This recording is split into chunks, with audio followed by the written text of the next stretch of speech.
اگر اس نے الجبرا ایجاد نہ کیا ہوتا تو آپ کے ہاں آج کوئی بھی انجینئر نہیں بن سکتا.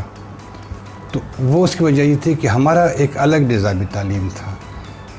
یہاں پہ آ کے جب لارڈ میکالے صاحب آئے ہیں تو انہوں نے سب سے پہلے ہمارے نظام تعلیم کو چینج کر دیا.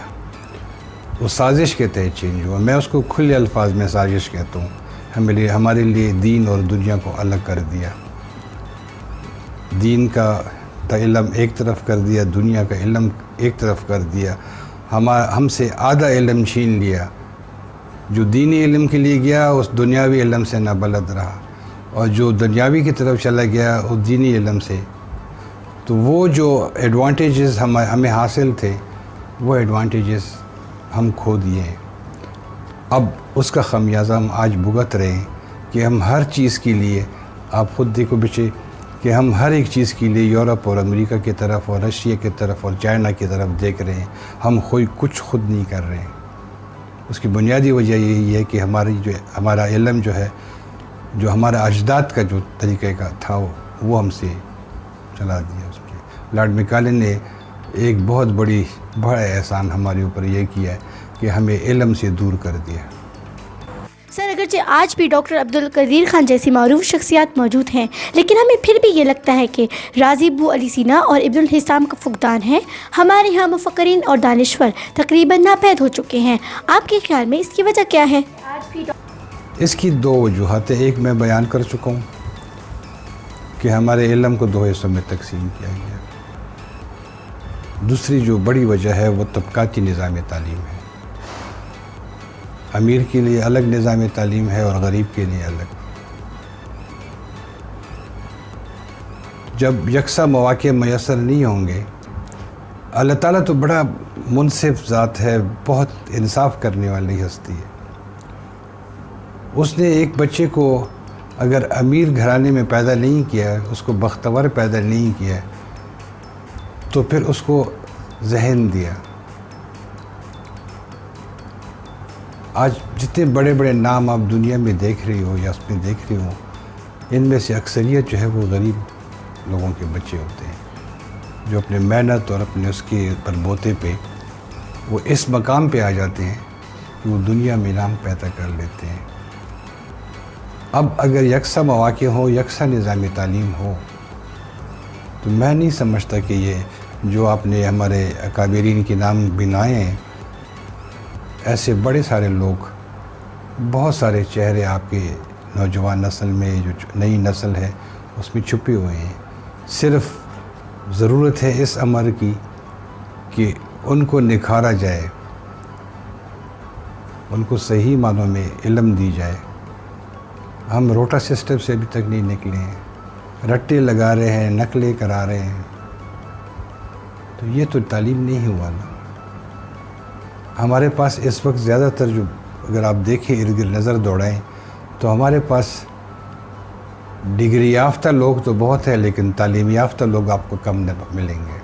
اس کی بنیادی وجہ یہی ہے کہ ہمارا جو نظام تعلیم ہے, جو سسٹم ہے ہمارا, وہ ہمیں نہیں جانے دیتا. سب سے پہلے اس نظام کو تبدیل کرنے کی ضرورت ہے.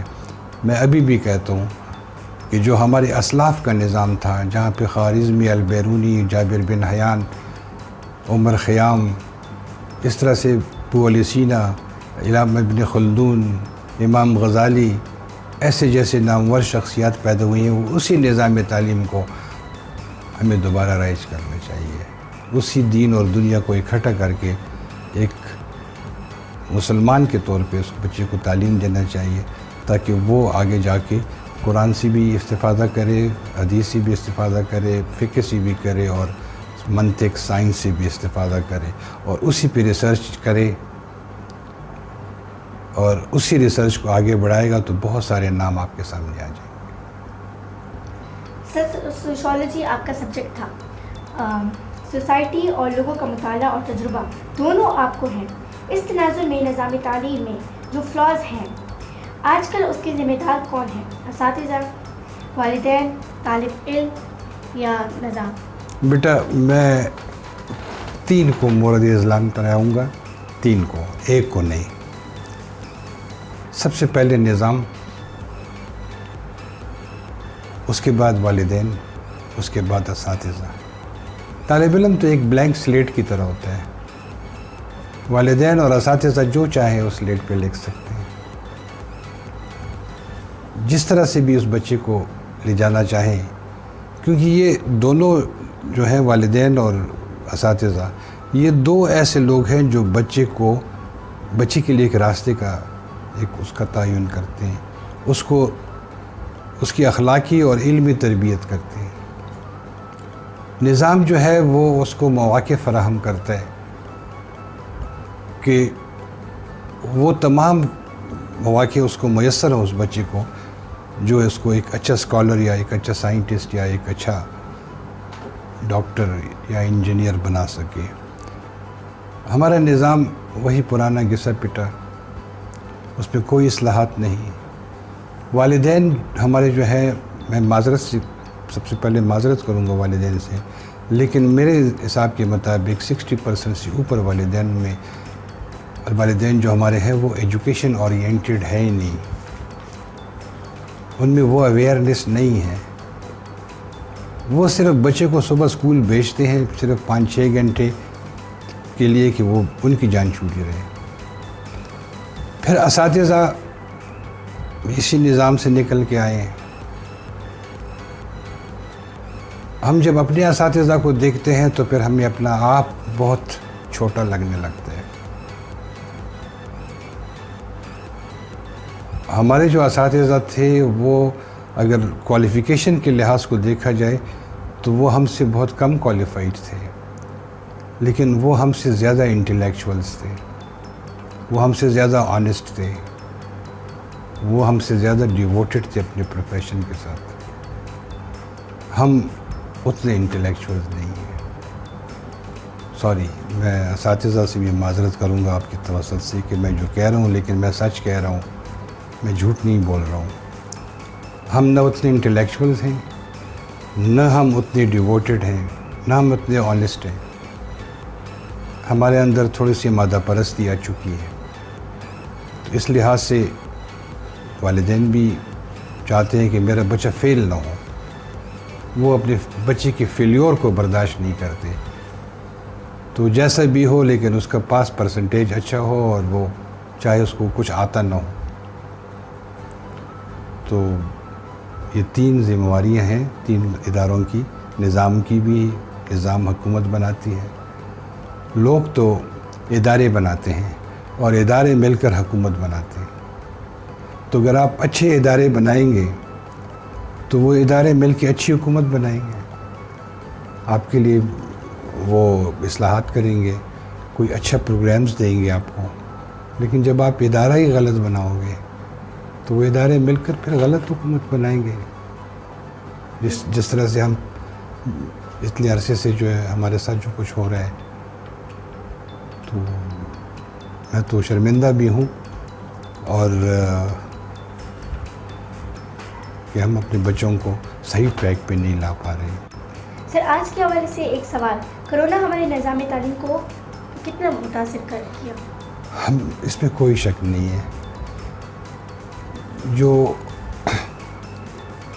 چاہے سائیکالوجسٹ ہیں دنیا کے، وہ کہتے ہیں کہ اگر ایک بچے کو 1 سال تک کتاب سے دور کر دیا جائے تو وہ کمی پھر 5 سال میں پوری ہوتی ہے۔ اور یہ دوسرا سال جا رہا ہے، ہمارا بچہ جو ہے وہ کتاب سے دور ہے۔ حالانکہ ہم نے بہت دفعہ ریکویسٹ کی تھی حکومت کو کہ آپ ایک SOP کے تحت بچوں کو پڑھنے دیں۔ ہم اپنے قلیل وسائل میں، جو ہمارے ایسوسیشن ہے یا ہمارے سے جو وابستہ ادارے ہیں، ہمارے بہت لیمیٹڈ ریسورسز ہوتے ہیں، بہت قلیل ریسورسز ہمارے پاس ہوتے ہیں۔ تو اس ریسورسز میں ہم پوری طرح سے ایمانداری کے ساتھ وہ جو SOPs ہیں اس کو مینٹین کر کے ہم اپنے بچے کو کتاب سے دور نہیں کرنا چاہتے ہیں۔ لیکن المیہ ہمارا یہ ہے کہ ہمارا جو حکومتی سیکٹر ہے، حکومت کی طرف سے وہ تمام فیسلٹیز ان اسکولوں میں حکومت نہیں پرووائڈ کر سکتی۔ تو اس کی بنا پہ بچہ جو ہے پچھلے سال بھی اس طرح سے کتاب سے دور رہا، اس سال بھی بہت زیادہ دن تو کتاب سے دور رہا. اب یہ کمی کیسے پوری ہوگی؟ ایک یہ پورا گیپ آ گیا، اور وہ گیپ فل اپ کرنے میں ہمیں اندازہ ہو رہا ہے کہ جو 1 سال پہلے جو ہمارے پاس بچے تھے، ابھی جب واپس آئیں تو سلام کرنا بھی بھول گئے تھے. زیرو سے سٹارٹ ہو گیا تو وہ دوبارہ سے اسٹارٹ ہوں گے. بہت بڑا نقصان ہوا ہے. ہم تو یہی دعا کریں گے کہ اللہ تعالیٰ جو ہے اس وبا سے بچائے، ورنہ شاید بہت بڑا گیپ آ جائے. تو کرونا نے بہت متاثر کیا ہے ہر لحاظ سے.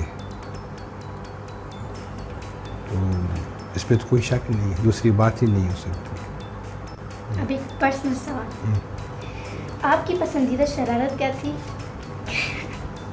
آپ بھی شرارت کرتے ہیں؟ میں سب میں پانی ملا اور نمک ملا دیا کرتا.